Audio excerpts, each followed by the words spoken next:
आज हम आपको एक ऐसी हकीकत और दिल दहला देने वाली स्टोरी सुनाएंगे कि एक नेक लड़की जो हाफिज़े कुरान थी, लोगों के कपड़े सिलाई करके गुजर बसर करती थी। मरने के बाद वो क्यों अजाब का शिकार हुई, उसकी कब्र का हाल जानकर हर कोई दंग रह गया, क्योंकि वो बड़ी नेक थी। लोगों के इसरार पर जब उसकी मां ने उस लड़की की हकीकत बताई तो ये जानकर सबके रोंगटे खड़े हो गए। लिहाजा गुजारिश यही है कि इस वीडियो को आखिर तक जरूर देखें, क्योंकि बहुत सारी औरतें कपड़े सिलाई करते वक्त ऐसी गलतियां करती हैं। आज की कहानी बड़ी ही सबक आमोज और खासकर उन औरतों और मर्दों के लिए है जो सिलाई कढ़ाई जैसा काम करते हैं, क्योंकि अनजाने में वो ऐसा गुनाह कर जाते हैं जिसकी वजह से उन्हें बहुत सख्त आजाब का सामना करना पड़ सकता है।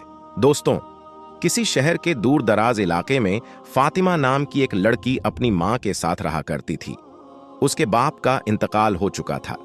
फातिमा की मां ने फातिमा को कुरान पाक हिफ्स करवाया था और स्कूल की तालीम भी दिलवाई थी और सिलाई कढ़ाई का काम भी सिखाई थी, ताकि ये लोगों के कपड़े वगैरह सिलाई करके और कुछ नहीं तो घर का खाना पीना ही चला सके, यानी उन मां बेटी की 2 वक्त की रोटी चल सके।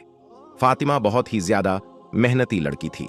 उसके कुछ उसूल थे जिससे वो कभी पीछे नहीं हटती थी। अभी भी कितनी देर से उसके पास 2 औरतें बैठी हुई थीं। बार बार कपड़े सिलाई के लिए इसरार किए जा रही थीं, लेकिन फातिमा ने 2 टूक लफ्जों में उन्हें जवाब दे दिया कि वह उनके कपड़े नहीं सिल सकती। वो औरतें फिर भी फातिमा की मिन्नतें करने लगीं। फातिमा देखो, इनकार ना करो, तुम सबके कपड़े सिलाई करती हो और बहुत अच्छी करती हो। हमारे कपड़े भी सिल दो। बहुत महंगे कपड़े खरीदे हैं किसी ऐसी दर्जी को देकर। हम अपने कपड़े खराब नहीं करवाना चाहते। तुम तो जानती हो तमाम गली मोहल्ले की औरतें तुमसे ही कपड़े सिलवाती हैं। तुम कम दाम में बहुत अच्छी सिलाई करके देती हो और कपड़े पहनने में भी बहुत अच्छे लगते हैं। फातिमा बोली, लेकिन जैसा डिजाइन आप लोग बोल रही हो, इस तरह के कपड़े मैं नहीं सिल सकती। इन कपड़ों में पूरे पूरे बाजू नजर आएंगे। शलवार का डिजाइन भी ऐसा होगा कि पिंडलियों से ऊपर पांव दिखेंगे। तौबा तौबा, मैं ऐसे कपड़े कैसे सिल सकती हूं? फातिमा ने यह बोलकर साफ साफ इनकार कर दिया। वो औरतें कहने लगीं, हम तुम्हें 600 सिलाई देने के बजाय 1000 जोड़े की सिलाई देंगे। हमें तुम्हारे हाथ की सिलाई बहुत ज्यादा पसंद है। तुम बहुत नफासत से काम करती हो। फातिमा खड़ी हुई और कहने लगी, नहीं बाजी, मैं सिलाई नहीं करूंगी। और फिर वो आपने बावर्ची खाने की तरफ चली गई। फातिमा की अम्मा ने शर्मिंदगी से उन दोनों औरतों से माजरत की और कहने लगी, मेरी बेटी थोड़े पर्देदार हैं, वो इसलिए इस तरह के कपड़े नहीं सिती। वो दोनों औरतों के जाने के बाद फातिमा की मां ने फातिमा से कहा, बेटी तुम क्यों लगी रोजी को धक्का देती हो? आखिर तुम कपड़े सिलाई क्यों नहीं करना चाहती थी? कोई 4 पैसे आ जाते। फातिमा बोली, अम्मा, मैं ऐसे ही बेहया के कपड़े किसी को सिलकर नहीं दे सकती। इतना कहकर फातिमा अपना दुपट्टा सेट करते हुए वजू करने चली गई और उसकी अम्मा भी खामोश हो गई। वो जब भी फातिमा से कोई बात करती तो वो इसी तरह के जवाब देती थी। उन्हें अपनी बेटी से बहुत ही ज्यादा मोहब्बत थी। उसकी मां भी लोगों के घरों का काम करके आती थी और बेटी घर पर मेहनत करती थी। ऐसा करते करते फातिमा ने अपने पूरे जहेज का सामान बना लिया। फिर फातिमा की मां ने अच्छा लड़का देखकर फातिमा की शादी कर दी। वो लड़का गरीब जरूर था, लेकिन फातिमा की बहुत इज्जत किया करता था। फातिमा की मां ने शादी तय करते वक्त ये कहा था कि मेरा तो कोई सहारा नहीं, मेरी बेटी के अलावा, इसीलिए मैं अपनी बेटी और दामाद को अपने घर पर ही रखूंगी। वह लोग भी मान गए। इस तरह शादी के बाद भी अपनी ही मां के घर दोबारा से रहने लगी। उसका शौहर जितने भी पैसे कमाता, लेकिन घर का गुजारा फिर भी बहुत ही मुश्किल था। फातिमा को कपड़े सिलाई करना ही पड़ता था। वक्त ऐसे ही गुजरता गया। फातिमा प्रेग्नेंट हो गई, यानी हामिला हो गई। अब फातिमा से कपड़े सिलाई करना बड़े मुश्किल हो रहे थे। इधर फातिमा को यह खुशखबरी मिली और उधर से शौहर ने घर आकर बताया कि उसे नौकरी से निकाल दिया गया है। फातिमा यह बात सुनकर रोने तड़पने लगी कि अब मेरा क्या होगा? मैं इस हाल में भी कपड़े सिलाई करूंगी क्या? मुझे सुकून नहीं मिल सकता। हालांकि फातिमा का शौहर फातिमा का बहुत ही ज्यादा ख्याल रखता था। जब वो कपड़े सिलाई करने बैठती तो फातिमा को वहीं बैठे चाय भी बनाकर देता, कभी खाना बनाकर देता और बाहर नौकरी भी करता था। अब अक्सर ही फातिमा की अपने शौहर से काम के सिलसिले में बहस हो जाती। शौहर से बदतमीजी करने लगती। जब खाना खाने बैठता तो आगे से ये कह देती, काम के ना काज के दुश्मन अनाज के, वो बेचारा 2 निवाले खाता और उठकर बाहर चला जाता। हालांकि वो भी रोज काम ढूंढने के लिए जाता था और ये तो अल्लाह तबारक व ताला की मर्जी थी कि उसको काम मिल ही नहीं रहा था। ऐसा करते करते आखिर वह दिन आ गया कि फातिमा के घर में बेटी पैदा हुई। फातिमा का शौहर और फातिमा की मां बच्ची को देखकर बहुत ही ज्यादा खुश हुए। फातिमा का शौहर तो बच्चे की खुशी में घर घर में मिठाइयां बांट रहा था। इधर फातिमा के शौहर को बच्ची की खुशी मिली और उधर फातिमा के शौहर का काम भी लग गया। जहां फातिमा के शौहर को काम मिला, वो ठेकेदार बड़ा ही सख्त मिजाज का था। मजदूरों के साथ बदतमीजी से पेश आता। उसे बस काम ही प्यारा था। लोग बस मजबूरी के तहत उसके पास में काम करते थे और अक्सर वो मजदूरों को गंदी गालियां भी दिया करता था। इधर फातिमा के घर का गुजारा मुश्किल हो रहा था। जब बेटी थोड़ी सी बड़ी हुई तो फातिमा ने फिर से अपनी सिलाई कढ़ाई का काम शुरू कर दिया ताकि उसकी बेटी का खर्च भी पूरा हो सके। जो भी औरतें कपड़े सिलवा कर ले जाती, उनके कपड़े में से जो कपड़ा बच जाता वो औरतें उसी को दे देती। उसी कपड़े से वो अपनी बेटी के छोटे छोटे फराक सिलवाया करती थी और उसको पहनाती। इसी तरह वो गुजर बसर कर लेती, क्योंकि फातिमा के शौहर की इतनी कमाई तो नहीं थी कि जिससे वो ज्यादा खर्च कर सके। बिजली के बिल और घर का सौदा अकेला शौहर पूरा कर सकता था। फिर एक दिन खुदा की करनी ऐसी हुई कि उन लोगों के घर में जलजला सा आ गया। हुआ कुछ यूं कि फातिमा का पांव अचानक सीढ़ियों से फिसला और पहली सीढ़ी से गिरती हुई आखिरी सीढ़ी तक आ गई। उसके सर से इतना खून बह गया। फातिमा की मां रोने चिल्लाने लगी। पूरा मोहल्ला उनके घर में इकट्ठा हो गया।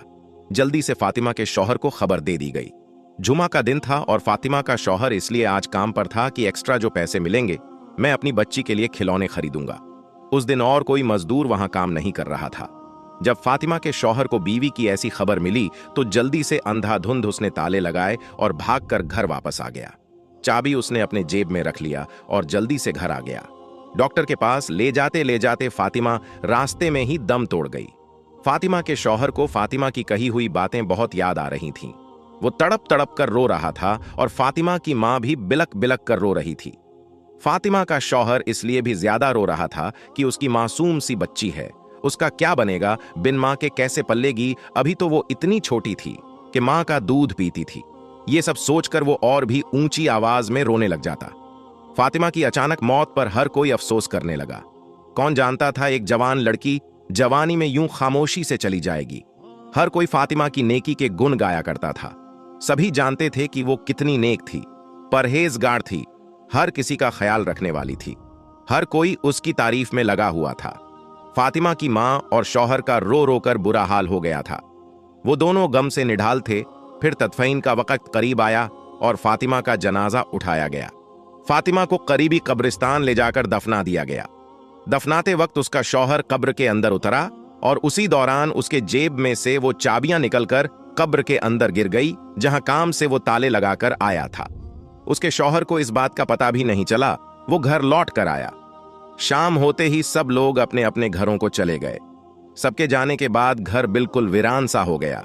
फातिमा की सिलाई मशीन सामने रखी हुई थी, जिसे देखकर उसकी मां बार बार रोने लग जाती, क्योंकि उसको पहले बेवा होने का दुख था और अब बेटी के चले जाने का और छोटी नवासी का तन्हा रह जाने का दुख बार बार सता रहा था। फातिमा के शौहर ने फातिमा की मां को संभाला और गोद में अपनी बच्ची को भी बिठाए हुए था। लेकिन एक मां को कहां करार आना था। जिस बेटी ने मां का बाजू बनकर दिखाया था, वो इतनी अचानक चली गई। फातिमा की मां को तो यकीन ही नहीं हो रहा था। बस फातिमा की मां यही बोले जा रही थी, अभी अभी तो मेरी बेटी कपड़े सिलाई कर रही थी, ये सब क्या हो गया। उसकी मां को किसी भी तरह से यकीन नहीं हो रहा था कि उसकी बेटी अब इस दुनिया से जा चुकी है। फातिमा की नन्ही बेटी भी रो रही थी और फातिमा का शौहर नहीं चाहता था कि वो अगले 2-3 दिन तक काम पे जाए। वो अपने बेटी का खूब ख्याल रखना चाहता था और बीवी के गम में बहुत निढाल था। इसलिए वो मालिक को बताना चाहता था कि मैं अगले 3 दिन तक काम पर नहीं आऊंगा। जैसे ही फातिमा के शौहर ने जेब को हाथ लगाया तो उसकी जेब में चाबियां नहीं थीं। वह सोच में पड़ गया कि आखिर ये चाबियां कहां चली गईं। बहुत सोचने के बाद उसके दिमाग में आया कि चाबियां तो उसके जेब में ही रखी थीं। फातिमा की मां भी अपने दामाद का परेशानी वाला चेहरा देख रही थी। कहने लगी, फुरकान बेटा, क्या बात है। तब फुरकान ने अपनी सास को बताया, मां जी मेरी जेब में चाबियां थीं, वो पता नहीं कहां गिर गई, पता नहीं मस्जिद में गिर गई या कब्रिस्तान में गिर गई। उसी वक्त फुरकान के जहन में यह बात आई कि जब वो कब्र के अंदर उतरा था उस वक्त कहीं चाबियां कब्र में तो नहीं गिर गई। इसी सोच के आते ही वो बहुत ज्यादा परेशान हो गया, क्योंकि वो ठेकेदार बहुत ही ज्यादा जहरीला आदमी था। उसने तो फुरकान को छोड़ना नहीं था। जरा सी चाबी के गुम होते ही उसने तो उसके जान ले लेनी थी, क्योंकि उसको इंसान से ज्यादा उनके काम की फिक्र रहती थी। अभी फुरकान यही सोच रहा था कि ठेकेदार का फोन आ गया और उसने कहा, सुबह बंदे काम पर लगाने हैं, तो मुझे अभी इसी वक्त रातों रात चाबियां देकर जाओ, ताकि मैं बाकी काम पर सुबह सवेरे मजदूरों को लगा सकूं। इतनी बात सुनकर फुरकान का हल्क खुश्क हो गया। वो ये भी ना कह सका कि चाबियां कहीं गुम गई हैं। उसने बस इतना ही कहा, मैं आपको चाबियां सवेरे पहुंचा दूंगा। अब उसे रातों रात में चाबियां तलाश करनी थी। बहुत सोच विचार के बाद उसने कब्रिस्तान का रुख किया। रात के 12 बज रहे थे और फातिमा की बेटी अभी नानी के पास सो रही थी। फातिमा का शौहर रात के 12 बजते ही कब्रिस्तान की तरफ कदम बढ़ाने लगा। उसका दिल घबराहट का शिकार था। वो बहुत ज्यादा परेशान होने के साथ साथ खौफजदा भी था। उससे पहले वो कभी इतनी रात को कब्रिस्तान नहीं आया था। यह कब्रिस्तान गांव से कुछ दूर के फासले पर था। उसे बिल्कुल भी समझ में नहीं आ रहा था कि वो करे तो क्या करे, लेकिन यह भी मजबूरी थी। वो कीमती चाबियां थीं, उसने अपनी लापरवाही से गुम कर दी थी, और उन चाबियों को तलाश करते करते वो रात के 12 बजे कब्रिस्तान में पहुंच गया। फातिमा के शौहर फुरकान का दिल बैठने लगा। शाम को ही उसने अपनी बीवी को जिस कब्र में दफन किया था, वो उसके करीब पहुंच गया। फिर उसने पैरों की तरफ से खुदाई शुरू कर दी। उसका मकसद अपनी चाबियों का हुसूल था। अभी उसने थोड़ा हिस्सा ही खोदा तो गौरखन वहां पहुंच गया और गुस्से से कहने लगा, ये तुम क्या कर रहे हो? तुम कोई कफन चोर हो? फातिमा के शौहर ने घबराकर टॉर्च अपने चेहरे की तरफ किया तो गौरखन कहने लगा, तुम तो वही हो ना जिसकी बीवी का शाम में इंतकाल हुआ था। फातिमा का शौहर घबराकर कहने लगा, मैं शाम को अपनी बीवी को यहां दफनाने आया था, लेकिन बीवी को दफनाते हुए कीमती चाबियां मेरी जेब से कब्र में गिर गई, और वो मेरे लिए बहुत ही ज्यादा जरूरी है। मेहरबानी आप ही मेरी मदद कर दो। ये सुनना था कि वो आदमी जो गौरखंड था फातिमा के शौहर की मदद करने लगा। दोनों ने मिलकर बहुत जल्दी अच्छी खासी कब्र खोद ली। गौरखंड के साथ मिलने से फातिमा के शौहर का डर भी खत्म हो चुका था और चाबी मिलने की उम्मीद भी जाग उठी थी। कुछ ही देर बाद कब्र पूरी तरह खुल चुकी थी। जब फातिमा के शौहर ने कब्र के अंदर का मंजर देखा तो फातिमा के शौहर बेहोश होकर गिर गए। गौरखन ने दोबारा से जल्दी जल्दी कब्र में मिट्टी डालना शुरू कर दी और उसके पसीने छूट रहे थे, और वो कहने लगा, तुम्हारी बीवी कैसी औरत थी जो उसकी कब्र में ऐसा भयानक आजाब हो रहा है? फातिमा के शौहर को तो खुद पर यकीन ही नहीं आ रहा था। जो कुछ उसने देखा है वो सच में क्या उसकी बीवी के साथ में हो रहा था? फातिमा तो बहुत अच्छी और नेक थी। उसकी नेकी का तो हर कोई एतराफ करता था। उसने तो कभी कोई ऐसा गुनाह नहीं किया था जिसकी वजह से उसका ये हाल हुआ हो। वो परेशानी से तड़पने लगा। मेरी बीवी को ऐसी कौन सी गुनाह की इतनी बड़ी सजा मिल गई? गौरखन ने कहा, तुम चाबियों का कोई और इंतजाम कर लो। कब्र में चाबियां ढूंढना बहुत ही ज्यादा मुश्किल है, और तुमने खुद ही देखा ना कि उसका ये आजाब खत्म नहीं हो रहा और वो किस हाल में है। उसकी तरफ से तौबा इस्तिगफार करो, और अगर कोई गुनाह ऐसा है जो उसने अपनी जिंदगी में किया है तो उसके बारे में पता लगाओ ताकि उसकी मदद हो सके। फुरकान रोते रोते अपने घर वापस पहुंचा। फातिमा की मां ने उसे देखा तो कहने लगी, तुम इतनी रात तक कहां गए थे? मैं कब से तुम्हारे लिए परेशान हो रही थी। फुरकान फातिमा की मां के कदमों में बैठ गया, कहने लगा, अम्मा मेरा चैन सुकून सब लूट गया, और अभी भी बुरी तरह वो कांप रहा था। फातिमा की मां घबरा गई, पूछने लगी, बेटा बताओ तो सही, क्या माजरा है? तुम इतनी रात तक कहां थे? फुरकान ने बताया, वो चाबियों की तलाश में कब्रिस्तान गया था, लेकिन वहां जाकर तो जो मंजर मैंने देखा उसके बाद शायद मैं सारी जिंदगी सुकून की सांस ना ले सकूं। फातिमा की मां भी डर गई और कहने लगी, पहेलियां ना बुझाओ, फुरकान बताओ तो सही क्या हुआ? और फुरकान ने रोते हुए बताया कि जब फातिमा की कब्र खोदी गई ताकि चाबियों की तलाश किया जाए तो कब्र का मंजर देखकर मेरे होश उड़ गए। अम्मा, फातिमा जैसी नेक औरत को इतना सख्त आजाब हो रहा था, मैं आपको बता नहीं सकता। फातिमा के होंठों पर आग जल रही थी और वो बुरी तरह से चीखें मार रही थी। मैंने आग बुझाने की कोशिश की तो मुझे उसके स्याह होंठ नजर आए जो बहुत बड़े हो चुके थे, जैसे लटक गई हूं, जबकि बाकी का जिस्म सलामत था। थोड़ी देर के लिए आग बुझी और फिर दोबारा भड़क उठी। पहले तो मैं समझ नहीं सका कि यह खुदा की तरफ से आजाब है, लेकिन गौरखन ने मुझे बताया कि यह आजाब इलाही है और सिर्फ उसके होंठों को जला रहा है। फुरकान रोते हुए कहने लगा, अम्मा समझ नहीं आता, उसके होंठों पर आग क्यों लगी हुई थी? वो तो उन होठों से हर वक्त अल्लाह तबारक व ताला का जिक्र किया करती थी। उसने कभी किसी की उन होठों से बुराई नहीं की थी। वो अच्छी औरत थी। फातिमा की माँ और उसका शौहर ऐसे ही सारी रात रोते रहे और अल्लाह तबारक व ताला से फातिमा की मकसद के लिए दुआएं मांगते रहे। फज्र की आजन हुई तो फातिमा की माँ कहने लगी, मस्जिद के इमाम साहब को खामोशी से सारी बातें बताओ और पता करो क्या मुआमिला है। मेरी बेटी के साथ ऐसा क्यों हो रहा है? क्या उससे कोई गलती हुई है? इमाम साहब बहुत ही नेक और पहुंचे हुए इंसान हैं, यकीनन वो हमारी जरूर मदद करेंगे। फुरकान को भी ये बात मुनासिब लगी। इस मसले का अगर कोई हल बता सकता था तो वो इमाम साहब ही थे। फुरकान नमाज के लिए गया तो नमाज के बाद उसने मस्जिद के इमाम साहब को रोक लिया और तन्हाई में उन्हें रोते हुए सारी बातें बता दी। सारी बातें सुनकर इमाम साहब ने कहा, मैं फातिमा की मां से मिलना चाहता हूं। फुरकान इमाम साहब को अपने घर ले आया और फातिमा की मां से उसकी मुलाकात करवा दी। इमाम साहब पूछने लगे, अम्मा बताओ, फातिमा कहीं किसी की चुगली तो नहीं करती थी या कोई ऐसा गुनाह जो उसके मुंह से होता हो? फातिमा की मां कहने लगी, नहीं, मेरी बच्ची सिर्फ सिलाई का काम करती थी। उसे इतनी फुर्सत कहां कि वो पड़ोस में जाए या अपनी सहेलियों को अपने पास बुलाए। फिर यह सुनकर इमाम साहब ने एक ऐसा सवाल किया जिससे फातिमा की मां चौंक उठी। इमाम साहब ने कहा कि फातिमा किसी की अमानत को अपने पास रखती थी, यानी कोई बचा हुआ कपड़ा, कोई जोड़े पर लगने वाली लेस वगैरह। फातिमा की मां कहने लगी, फातिमा तो बचे हुए कपड़े और धागे वगैरह सब कुछ वापस लौटा देती थी और जो कपड़ा उसे चाहिए होता था तो वो पूछ कर लिया करती थी। इमाम साहब कहने लगे, सोच लो क्या ऐसी गलती हो सकती है जिसकी वजह से उसके मुंह को ही आजाब हो रहा है, लेकिन फिर भी उसने जाने अनजाने में कोई ऐसा गुनाह तो जरूर किया है। अमानतों के मामले में हमें बहुत सख्त तौर पर सवाल जवाब का सामना होगा। मुझे लगता है यहां अमानत का ही कोई मामला है, क्योंकि फातिमा बेटी की नेकी से तो हम भी खुद वाकिफ हैं, क्योंकि इमाम साहब भी फातिमा को अच्छी तरह जानते थे। उन्हीं के पास तो फातिमा ने कुरान पाक हिफ्ज किया था। इमाम साहब कहने लगे, अम्मा फिर भी बेटी की कोई ऐसी बात सोचकर बताओ जो वो किया करती थी और इस आदत का ताल्लुक फातिमा के होठों से हो। फातिमा की मां बहुत सोच विचार करके कहने लगी कि उसकी एक आदत से मुझे बड़ी चिढ़ थी।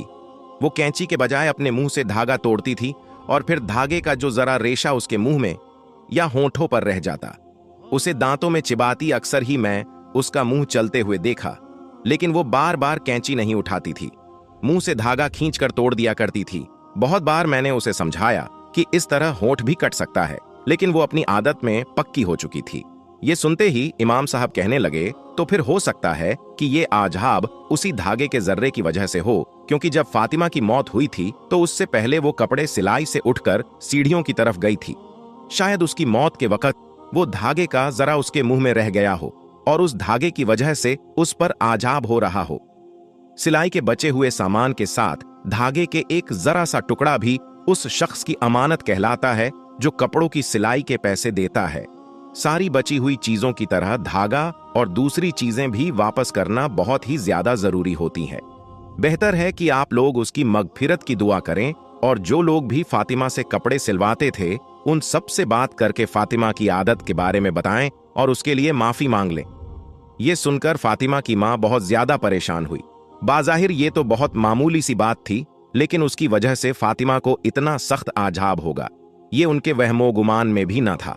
फिर फातिमा की मां ने उन सब लोगों को अपने घर में जमा किया जिनके फातिमा कपड़े सिलाई करती थी और सबको फातिमा की इस छोटी सी आदत का बताकर फातिमा की मगफिरत के लिए हाथ जोड़े। लेकिन यह कोई ऐसी बड़ी बात तो नहीं थी, इसीलिए सबने फौरन माफ कर दिया। कुछ लोगों की नजर में यह तो गुनाह भी नहीं था, लेकिन जो बात इंसान के नजदीक मामूली सी होती है, आमाल में वो अक्सर भारी होती है। अब यह मामला अमानत का था, शायद इसलिए फातिमा की पकड़ हो गई थी। सब लोग फातिमा की अच्छी आदतों से वाकिफ थे, इसलिए फातिमा को माफ करके चले गए।